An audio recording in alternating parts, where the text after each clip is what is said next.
বাংলাদেশ জাতীয়তাবাদী দল তারাও প্রচুর সাথী এবং সহকর্মীকে হারিয়েছে। আমরা যেমন আয়নাগরের শিকার হয়েছি, তারাও হয়েছে। আমরা যেমন মামলা খেয়েছি, জেলে গিয়েছি, তারাও খেয়েছেন, গিয়েছেন। লাখে লাখে, হাজারে হাজারে না, আমরা উভয় দল। ব্যক্তি হিসাবে বেগম খালেদা জিয়াও জুলুমের শিকারে পরিণত হয়েছিলেন। তিনি একদিকে মজলুম, আরেকদিকে অসুস্থ।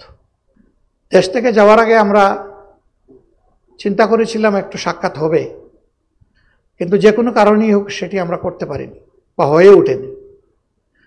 তো ইউরোপ সফরে গিয়েছি, একেবারেই কাছের দেশ বেলজিয়াম। আবার ইউকেতে আমাদের দুইজনের যাওয়ারও দরকার ছিল। তাহের সাহেব ওনার চিকিৎসা পারপাসে একটা বিশেষ জায়গা যেটা বাংলাদেশে হচ্ছে না, তিনি ওখানে গিয়েছেন।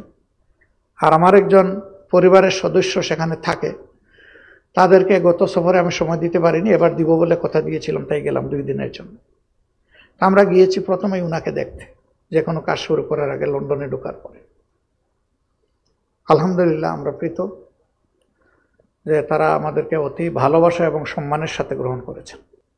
আমাদের মূল উদ্দেশ্যই ছিল উনাকে দেখা, কিন্তু যেহেতু তিনি অবস্থান করছেন তার বড় সন্তান দলের ভারপ্রাপ্ত চেয়ারম্যানের বাসায়, সেই কারণে তিনিও থাকবেন, এটি স্বাভাবিক।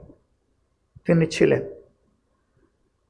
দুইজন বাংলাদেশি মানুষ চা খাইতে গেলে একজনের সাথে আরেকজনের কোনো পরিচয় নাই, শুরু করে দেয় আমাদের দেশের রাজনীতির কথা।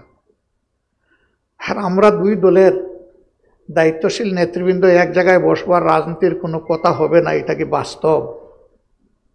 এটা বাস্তব না। কথা তো হয়েছে, কিন্তু আমরা সুনির্দিষ্ট কোনো বিষয়ে কথা বলিনি। কখন নির্বাচন হবে, কিভাবে নির্বাচন হবে, বিচার প্রক্রিয়া কিভাবে হবে না হবে, বিভিন্ন বিষয় নিয়ে আমরা সাধারণ আলোচনা করেছি।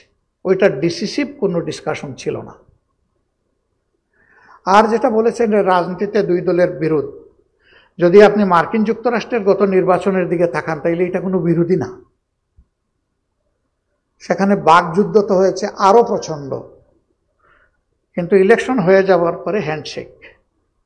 একদল চলে গেছে সরকারে, আরেক দল বসে গেছে বিরোধী দলে। এখন তারা মিলেমিশে তাদের দেশ চালাবে, এটাই স্বাভাবিক। রাজনীতিতে আমরা চাই মত পার্থক্য থাকুক, না থাকলে রাজনীতিবিদরা অন্ধ হয়ে যাবে।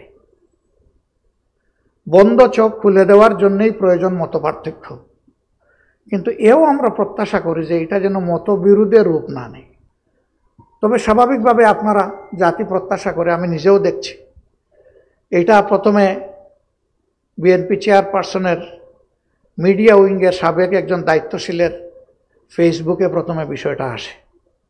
যেহেতু এটা কোনো ফর্মাল মিটিং ছিল না, এই জন্যে বিএনপিও দেয় নাই, আমরাও দেওয়ার কোনো দরকার মনে করি নাই। আমাদের ভিজিটের মেইন পারপাসটা ছিল একজন অসুস্থ সম্মানিত সহকর্মীকে দেখা। এটি আমাদের নৈতিক একটা দায়িত্বের পর্যায়ে পড়ে, আমরা এটি শুধু পালন করেছি, এর বেশি কিছু না। তবে মিডিয়াগুলা বিভিন্ন বিশ্লেষণধর্মী যে আলোচনা করছেন, আমি পার্টিকুলারলি মনে করি যে এখান থেকে আমাদের পাওয়ার অনেক কিছু আছে। আমি হ্যাপি।